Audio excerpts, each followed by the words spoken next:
என்னுடைய நெஞ்சார்ந்த வணக்கத்தையும் வாழ்த்துக்களையும் முதலில் நான் தெரிவித்துக் கொள்கிறேன்.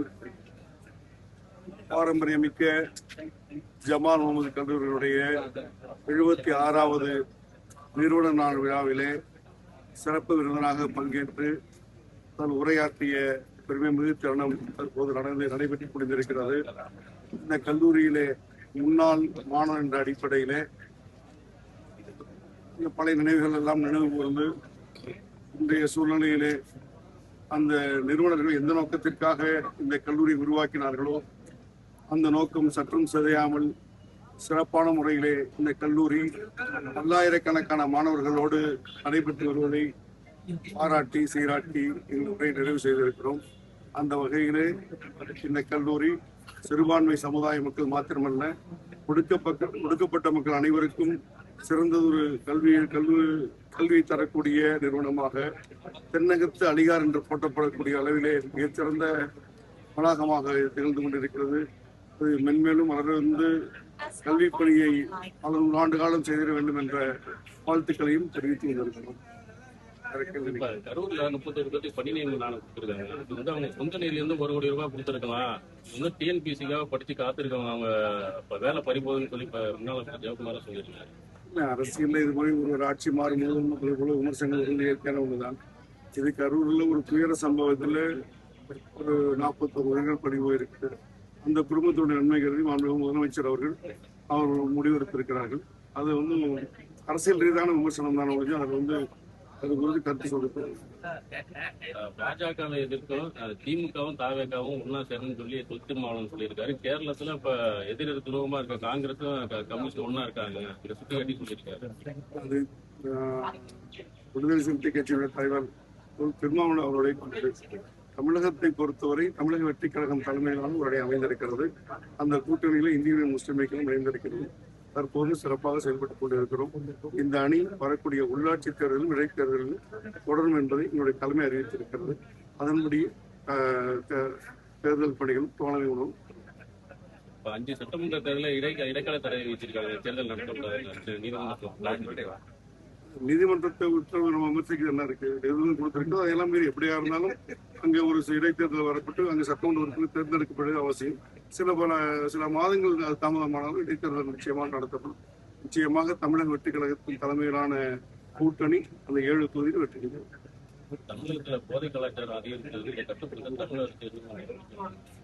போதை மருந்து கலாச்சாரம் ஒழிக்கணுங்கிற அடிப்படையில் இந்த ஆட்சியில எல்லா ஆட்சியுமே அதுக்கான தொடர்ச்சியான நடவடிக்கை எடுத்து இருக்குது. அது சென்ற ஆட்சியிலும் அதற்கான நடவடிக்கை எடுக்கப்பட்டிருக்கு.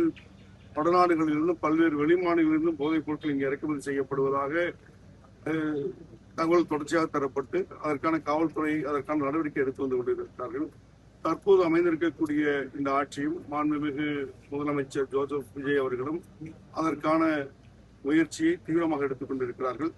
கடந்த 15 தினங்களுக்கு முன்பு கூட இந்த போதை ஒழிப்புக்காக ஒரு விழிப்புணர்வு பேரணி சர்வதேச அளவில் நடந்தது. அதிலே தமிழகத்திலும் தொடங்கி வைத்து அந்த போதை ஒழிப்பை தீவிரமாக செயல்படுத்துவோம் என்ற வாக்குறுதி அளித்திருக்கிறார்கள். அதற்கான நடவடிக்கை தொடர்ச்சியாக நடந்தது.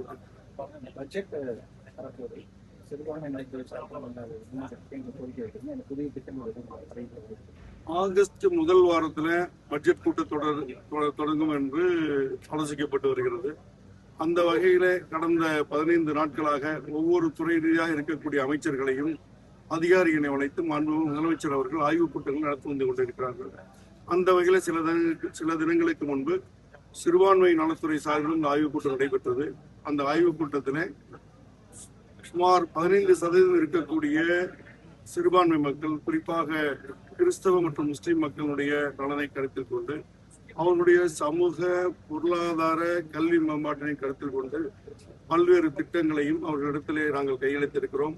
அது குறித்து உரிய ஆய்வு செய்து வரக்கூடிய நாட்களிலே துறை ரீதியாக இருக்கக்கூடிய செயலர்களையும் நிதித்துறை அமைச்சரையும் கலந்து ஆலோசித்து வரக்கூடிய நிதிநிலை அறிக்கையில் நிச்சயமாக சிறுபான்மை மக்கள் மகிழக்கூடிய வகையில் நிச்சயமாக அறிவிப்புகள் வெளிவரும்.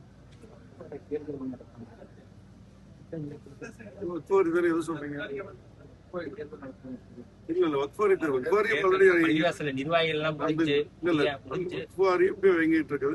வரக்கூடிய 15, 16ஆம் தேதி வக்ஃப் வாரியத்தினுடைய மாதாந்திர கூட்டம் நடைபெற இருக்கிறது. வக்ஃபு சொத்துக்கள் நிறைய ஆக்கிரமிப்பு மீட்கப்பட சொன்னாங்க. இதுவரை மீட்கப்பட்டு வக்ஃபு சொத்துங்கிறது 1955 1958 வரைக்கும் இருக்கக்கூடிய பள்ளிவாசல் தர்காக்களுடைய சொத்துக்கள் பதிவேற்றம் செய்யப்பட்டு அது பாதுகாக்கப்பட்டு வந்து கொண்டிருக்கிறது. தமிழகத்தில் இருக்கக்கூடிய சுமார் 8000 வக்ஃபு நிறுவனங்கள் அதை பராமரிப்பதும் பாதுகாப்பதும் பணிகளை செய்து கொண்டிருக்கின்றன. ஒரு சில வக்ஃபுகளிலே அங்கு இருக்கக்கூடிய நிர்வாகிகளால் அது வாடகைக்கு தரப்பட்டோ சில ஆக்கிரமிப்புகளும் இருந்து கொண்டிருக்கிறது. அதை தொடர்ச்சியாக சம்பந்தப்பட்ட வக்ஃபு நிர்வாகிகளை அதை நிவர்த்தி செய்யக்கூடிய வகையிலே பணிகளை தொடர்ந்து கொண்டிருக்கிறார்கள். எங்கேனும் சிக்கல் தொடர்ந்தால் அது வக்ஃபு வாரியத்தினுடைய கவனத்துக்கு கொண்டு வரப்படுகிறது. வக்ஃபு வாரியம் உரிய நடவடிக்கை எடுத்தோ இல்லை நீதிமன்றங்கள் மூலம் வழக்கு தொடுத்தோ அதை அகற்றுவதை தொடர்ச்சியாக செய்து வந்திருக்கிறது. சொத்துக்களுக்கு ஒப்பி செஞ்சதுனால வந்து பராமரிப்பு பணம் விதியில் பற்றாக்குறையா இருக்கிறாங்க. இந்த ஆட்சியில் நடவடிக்கை வக்ஃபு சொத்துக்களை பராமரிக்கிறதும் பாதுகாக்கும் சம்பந்தப்பட்ட வக்ஃபுடைய பொறுப்பா இருந்தாலும் கூட ஏதாவது பள்ளிவாசல் தர்காக்கள் போன்ற புனரமைப்புகளுக்கோ ஏதாவது சுற்றுச்சுவர் காம்பவுண்ட் எழுப்புவதற்கு வக்ஃபு வாரியமும் சிறுபான்மை அமைச்சகமும் அதுக்கான நிதிகளை தொடர்ச்சியாக அளித்து வந்து கொண்டிருக்கிறது. வரக்கூடிய நாட்களில் கூட சுமார் 35 கோடி ரூபாய்க்கு அதிகமான அளவில கல்லறை தோட்டங்கள், கபரஸ்தானங்களுக்கான சுற்றுச்சுவர்கள், அதற்கான பாதை வசதிகள் போன்றவைகளை செய்வதற்கு இந்த அரசு நிதியை விடுவிக்க இருக்கிறது. மத்திய உள்துறை அமைச்சகம்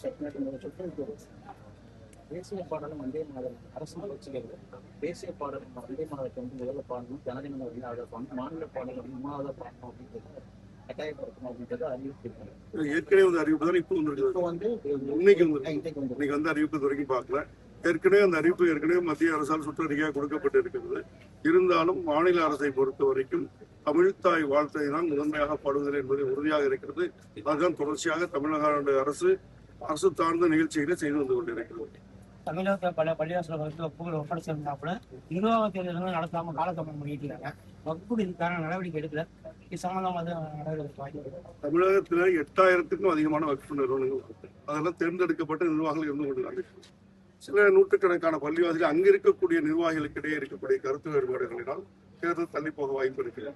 அது போன்ற கோரிக்கைகள் வரும்போது வக்ஃபு வாரியம் தொடர்ச்சியாக தேர்தல் நடத்தி வந்து கொண்டிருக்கிறது. நீண்ட நெடிய பட்டியலாக இருப்பதால் ஒவ்வொன்றாக நடத்தி பெற்றுக் கொண்டுதான் இருக்கிறது. தொடர் நிகழ்வாக தமிழகம் முழுவதும் நடந்து கொண்டிருக்கிறது. நேற்று கரூர்ல முதல்வர் பேசினதுக்கு வந்து பலரும் வந்து விமர்சன முடியல. குறிப்பா அவர் வந்து நான் ஓடல அப்படின்னு சொல்லியிருக்காரு. ஆனா இவர் அப்பவே ஓடிட்டாரு. ஆனா ஏர்போர்ட்ல வந்து 30 பேர் இறந்துட்டு ஓடிட்டாரு சொல்லி திமுக அமைச்சர் நிர்வாகிகள் இந்த நிகழ்வு நம்மளும் பார்த்திருக்கோம். நேற்று நடந்த நிகழ்வுல முதலமைச்சர் அவர்கள் அது குறித்து தெளிவாக விளக்கி பேசியிருக்காங்க. அந்த நிகழ்வு நடக்கும்போது இருக்கக்கூடிய ஆட்சி அதுல இருந்த காவல்துறை அதிகாரிகளுடைய அறிவுறுத்தல் பேரில் தான் அவர்கள் அந்த சமூக இடத்திலிருந்து மாறி திருச்சிக்கு வர வேண்டும், சென்னைக்கு செல்ல வேண்டும் என்று இருக்காங்க. அது ஓடி போன மாதிரி மற்றவங்க காழ்ப்புணர்ச்சியில அரசியல் ரீதியான விமர்சனம் வந்து அது உண்மை இல்லை. வந்து போனவங்க உடனே அவங்க வந்து பார்க்காம கூட 2ஆம் கட்ட நிர்வாகி கூட பார்க்கணும்னு சொல்லி அங்க இருக்கக்கூடிய சூழ்நிலையில அரசு அதிகாரிகள் காவல்துறை அதிகாரி எதை அறிவுறுத்தினார்களோ அதுதான் அவங்க பலப்படைப்பாங்க. காவல்துறை இங்க சூழ்நிலை சரியில்லை அப்படிங்கும் போது இங்க வர வேணாம்னு சொல்லும்போது காவல்துறை அதிகாரிகள் மீறி அப்படி செயல்படுத்தணும். அதனால காவல்துறை அதிகாரியோட அறிவுறுத்தல் மேல தான் அதெல்லாம் நடக்கும். அரங்காவல் நியமிக்கிற பிரச்சனை வந்துட்டு வந்து அப்பதான் நிலைநிறுத்திருக்கு.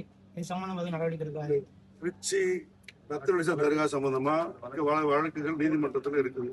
அது நீதிமன்றத்தின் முடிவு கேட்கப்பட்டு நீதிமன்றம் சரியான தீர்ப்பு கொடுக்கும் என்று நம்புகிறேன். இந்த காவேரி தொடர்ந்து இந்த நாள் இந்த காலேஜ் 1951 சொல்லி அந்த விழாவை முதல் 2017ஆம் வருடம் முதல் இதை ஆரம்பித்தார். அப்பொழுது ஒரு நாள் நம்ம பேச வச்சோம். மிக சிறப்பாக நடந்து கொண்டிருந்தது. அதுக்கப்புறம் நம்முடைய காலத்தை அருமையை கருதி இதை ஒரு நாள் கூப்பிட்டு இங்கே ஃபவுண்டர்ஸ் டேல பேச வைக்கிறது தான் நம்மளுடைய குறிக்கோளாக இருந்தது. ஃபவுண்டர்ஸை பற்றி எல்லாருக்கும் தெரியும். ரீச் ஆகுன்றது தான் அவர்களுடைய and best award Demalian Award for non-Demalians. That was also started in the year 2017 by Ismail Medin. The first recipient was myself because I am non-Demalian. I am post-grad and I have met so many times with my father. So such a man he is also in the field of education and service. He is committed to many education institutions.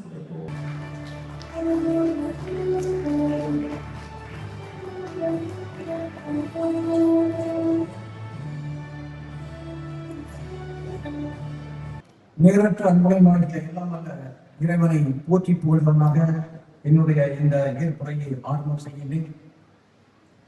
Jamal Mohammed கல்லூரியுடைய நிறுவனர் நாள் இந்த ஜூலை மாதம் 14 நடக்கக்கூடிய இந்த சிறப்பு விழாவினை சிறப்பித்து கொண்டிருக்கக்கூடிய மேடையில் இருக்கக்கூடிய அத்தனை சான்றோர்களுக்கும் மற்றும் திரவாக கொண்டிருக்கக்கூடிய நிறுவன நாளை ஒட்டி இந்த கல்லூரியுடைய நிர்வாகத்தினால் ஜமால் அவர்களுக்கும் இந்த கல்லூரிய பொருளாளர் ஹாஜி எம்ஜே ஜமால்